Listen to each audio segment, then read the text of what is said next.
Miarabana tokantrano manaraka ny mety eo amin'izao fotoana izao ny sary azo tamin'ny zana-bolana mbola ny varatraza hatrany no nahazo vahana tamin'ity an'ity tombanana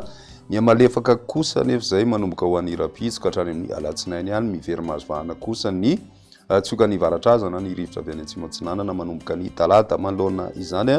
mety ahitana fiakarana kely ny maripana raha ho an'ny avoatany sy ny any amin'ny ilany atsinanany nosy ny any amin'ny alatsinainy izay hatrany fa manomboka ny talata kosa indray dia atombanana miverina midina indray izay maripana izay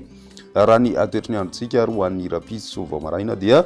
misy hatrany aloha ny orana malefaka ho an'ny morontsiraka atsinanana mety vakasika an'izay ny morontsiraky ny afatra atsinanana vatovavy fitovonany ary koa ny any amin'ny afatra zava Ambatsoa sy Analanjirofo ny tapany atsimo Madagasikara kosa indray na ny faritra atsimo rehetra dia mandraondraona ny andro ho an'ny rapitsy ny ambiny kosa ny masoandro no mety hibatoerana kokoa ho an'ny rapitsy hariva kosa indray mitohy hatrany ny orana ho an'ny faritra zava sy Ambatsoa ary mety hitatra hatrany amin'ny faritra Analanjirofo hatrany izay orana malefaka miatoato izay mety endrika tanivraona kosa izany ho an'ny faritra atsimo atsinanana sy ny any amin'ny faritra vatovavy fitovonany ny ilany atsinanany avoatany ihany koa manakaikaiky ny distriktany Marilambo ny ilany atsinanany faritry Moromania sy ny faritry Matsiatra ambony no mety ahitana izay orana tanivondraona izay mandraona kosa ny andro amin'ny faritra Anosy Androy sy ny any amin'ny tapany atsimo ny faritra atsimo andrefana ny ambiny kosa moa dia ny masoandro no andrasana ibalika kokoa ny maripana vinavina amin'izay andro ny rapitso izay 20 ka hatramin'ny 20 degré celsius ho an'ny avoatany ary 20 ka hatramin'ny 20 degré celsius ho an'ny morontsiraka atsinanany nosy ho an'ny ilany andrefany Madagasikara kosa indray 17 ka hatramin'ny 13 degré celsius izay maripana izay hitantsika any amin'ny faritry Menabe moa ny maripana ambony indrindra mahatratra 13 degré celsius ny alatsinainy mety ho maina hatrany aloha ny andro amin'ny ankapobeny aorian'izavy na vao maraina ho an'ny avoatany ny morontsiraka atsinanana kosa no mety mbola ahitana orana malefaka miatoato hatrany ny maraina be fa ny atoandro kosa dia tombanana ho maina toy ny any amin'ny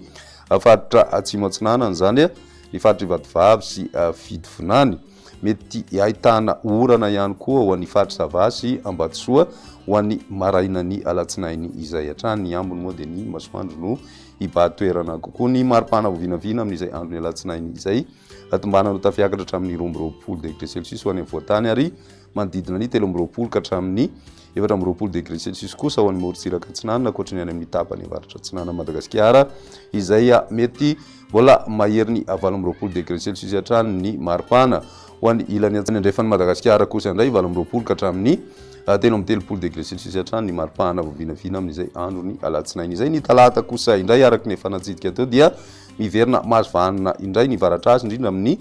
tapakandro ariva ka manoloana izany dia miverina ny orana malefaka miatoato ho an'ny morontsiraka ny atsinanana rehetra ary ny herikandro kosa andrasana ho an'ny ilany atsinanany avoatany ny talata alina ny ilany andrefany Madagasikara moa dia maina tanteraka raha ny maripana vinavina amin'izay andro ny talata izay miverina midina ny maripana ho an'ny avoatany satria dia manodidina ny 20 degré celsius ho an'ny morontsiraka kosa indray dia 20 ka hatramin'ny 15 degré celsius ary ny any amin'ny ilany andrefana saika mahery ny 20 degré celsius avokoa ny maripana vinavina amin'izay andro ny talata izay dia izay indray ny mety eo tamin'ny ity an'io ty ary rapitsy indray fotoana manaraka veloma tompoko